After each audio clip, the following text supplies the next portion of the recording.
I'm really happy that in all places in the world that we'll be in Richmond in 2020.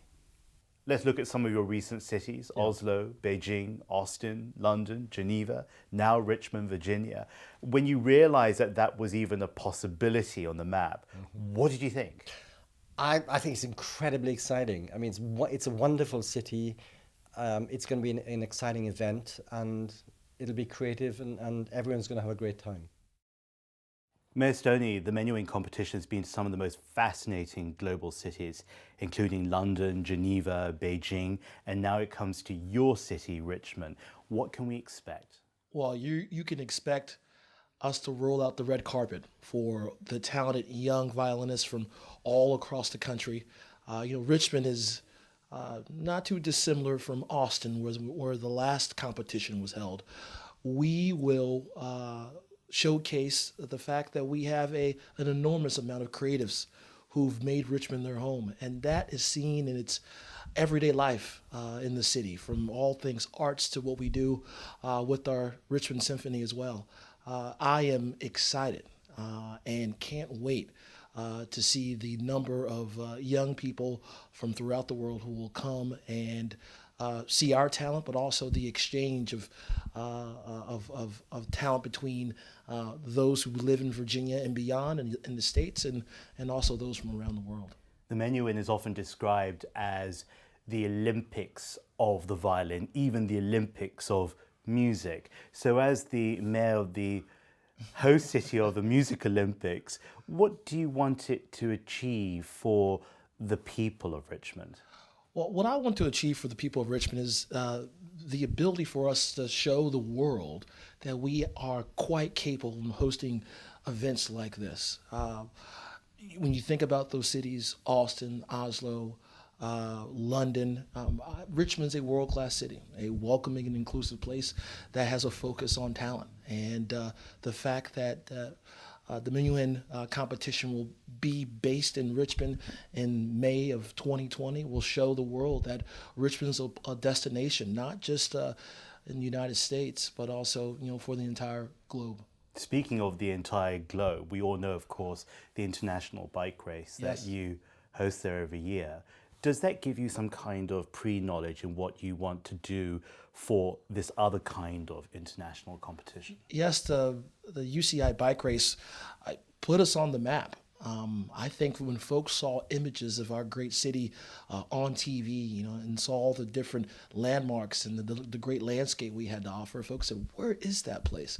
Well, now we'll be on the map once again, and the fact that this will be beamed throughout the world to so many different households, and people will get to see what Richmond has to offer, is only a benefit to our city, only a benefit to our state, and only a benefit to the United States of America.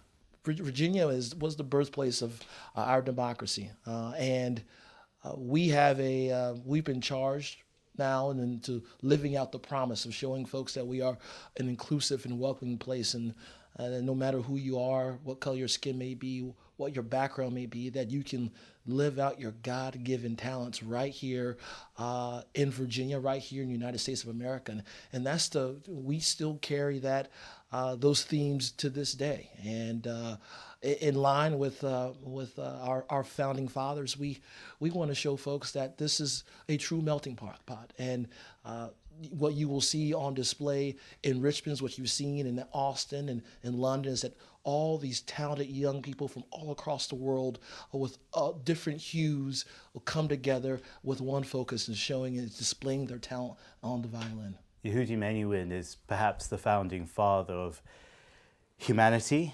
kindness, compassion in times of conflict. We think about the Second World War, we think about apartheid South Africa. At this time in our world when we're being greatly challenged, does his message bring something particularly poignant and critical? I think that humanitarian message is needed now more than ever. Each and every day, young people all across this world wake up and they see images of a world and here in the States in conflict. And I think it's great to show people that we can gather around things that bring us together. And I think music is one of those things that no matter what country you live in, it's a common piece of the fabric of our culture and of society. No matter if you live in Asia or if you live in North America, music brings people together. And the fact that my city, the capital of the Commonwealth of Virginia, will have an opportunity to bring the world together, we embrace that role. It's a great joy to be speaking with you both, and starting with you, Dr. Crutcher. Going to Richmond, so many people are talking about Menuhin in Richmond in 2020 will be fantastic. But what do you think the opportunity will be for the people of Richmond? This will be a great opportunity for the people of Richmond and the community. Hosting the Menuhin competition will be another positive historical moment for the city of Richmond and for our communities, universities and communities, both the University of Richmond and the Virginia Commonwealth University. What's exciting about today is meeting you both side by side as partners, as key actors in articulating the magic that will be Richmond 2020.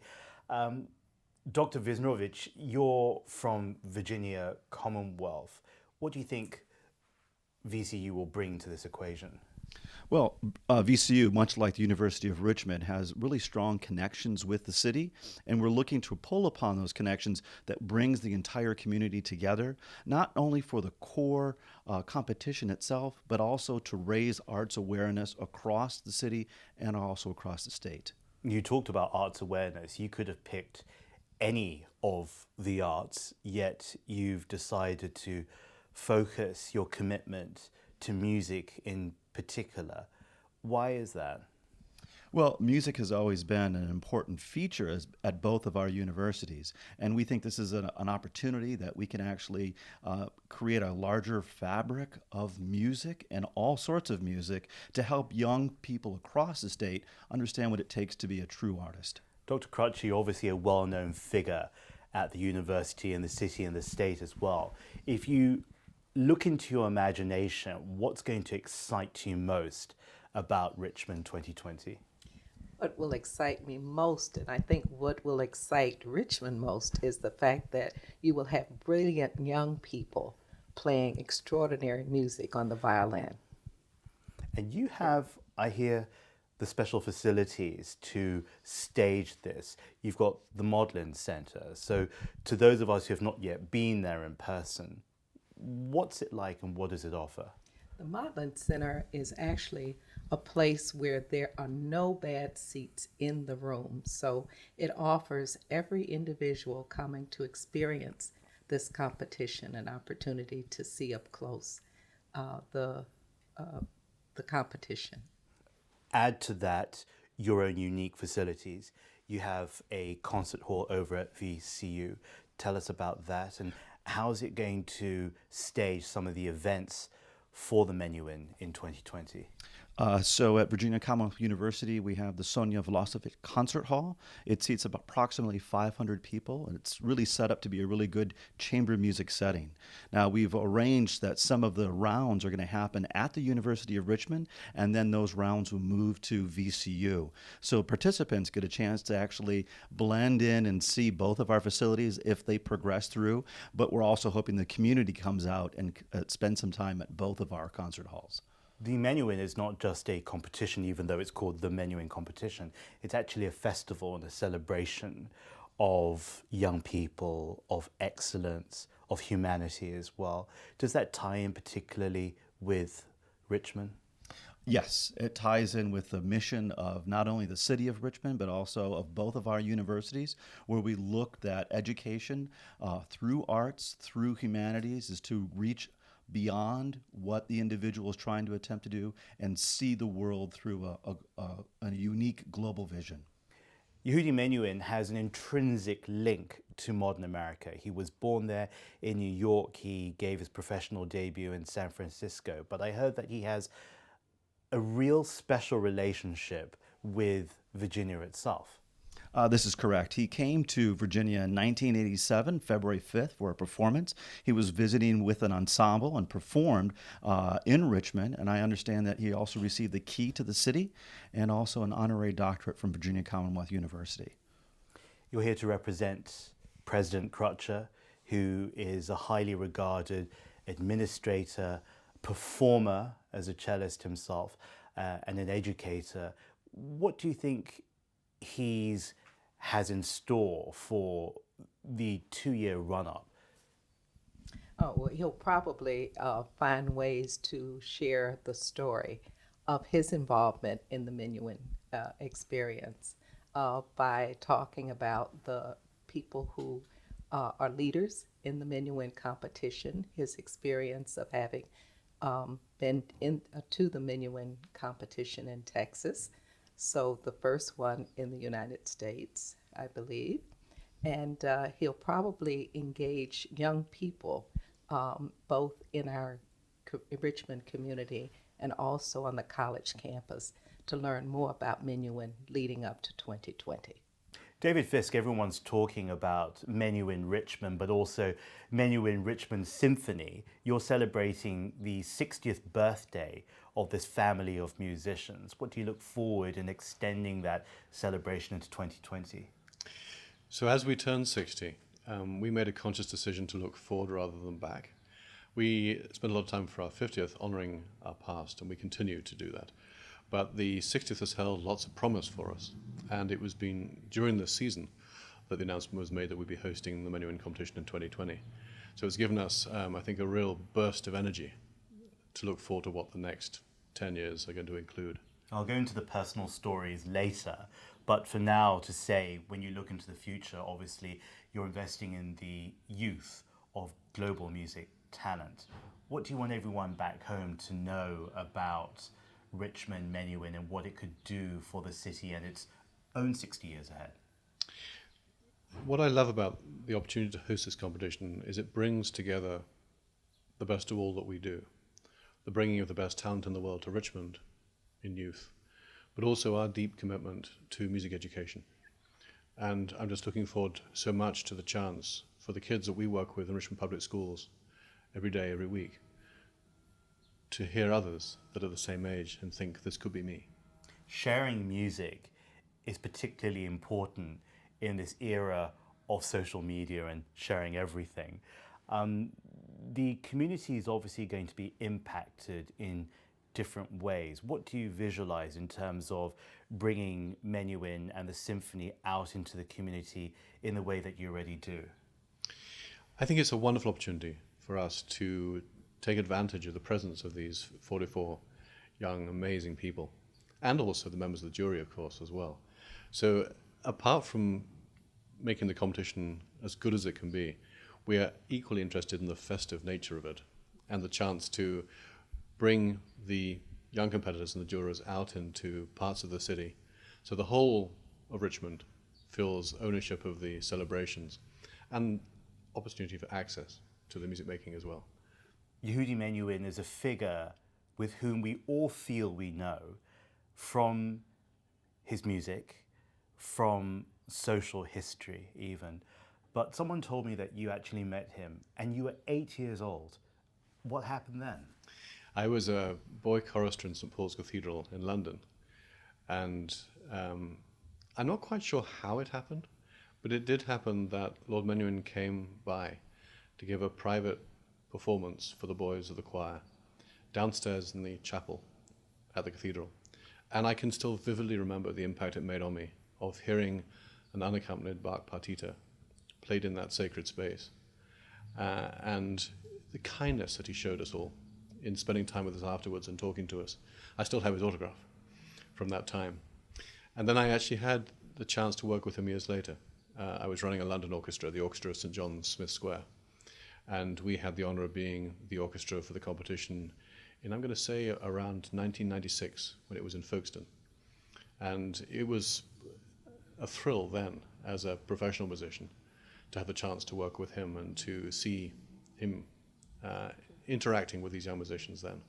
So it feels very special to have the chance now to be able to be part of his legacy through our hosting in 2020.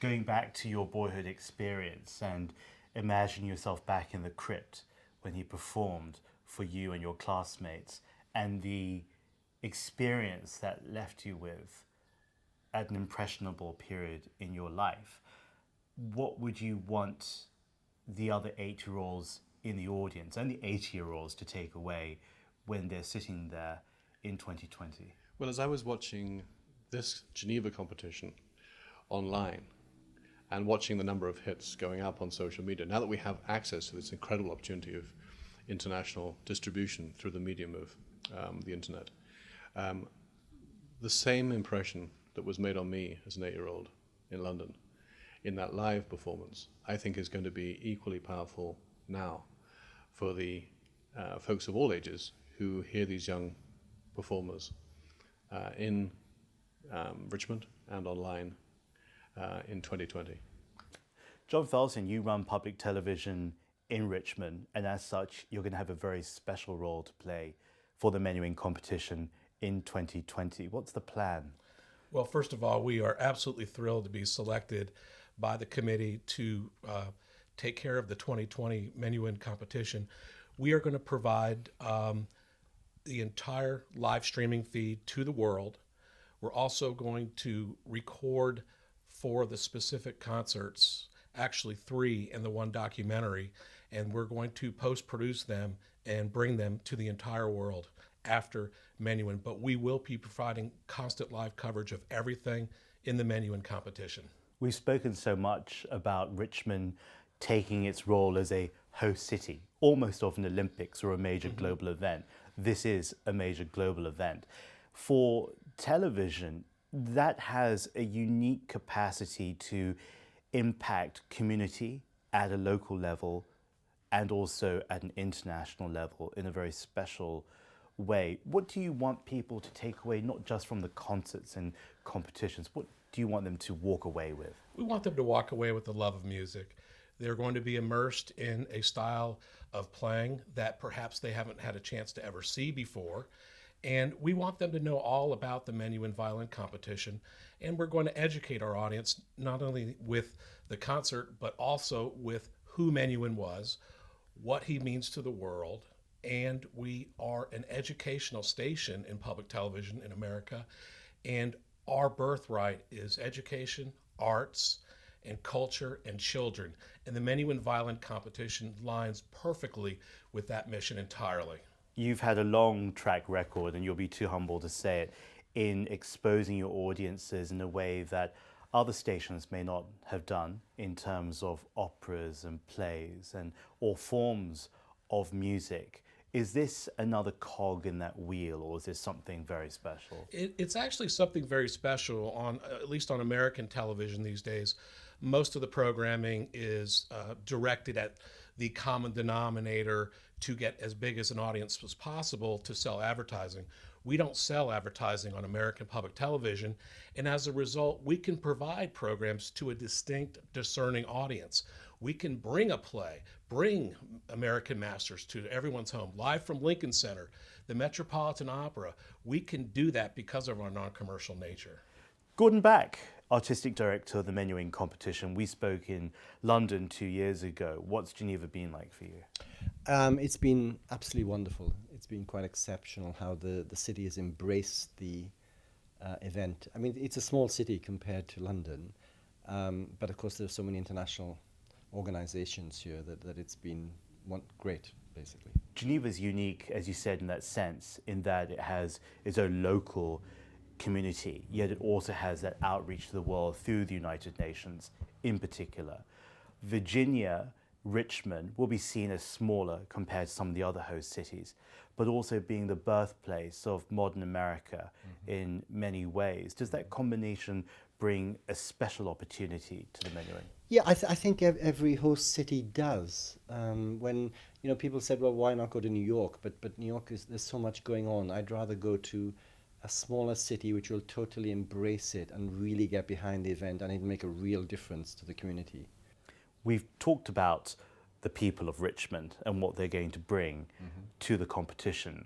When you think of your 44 young entrants who are getting ready even today for 2020, what do you want them to keep in mind?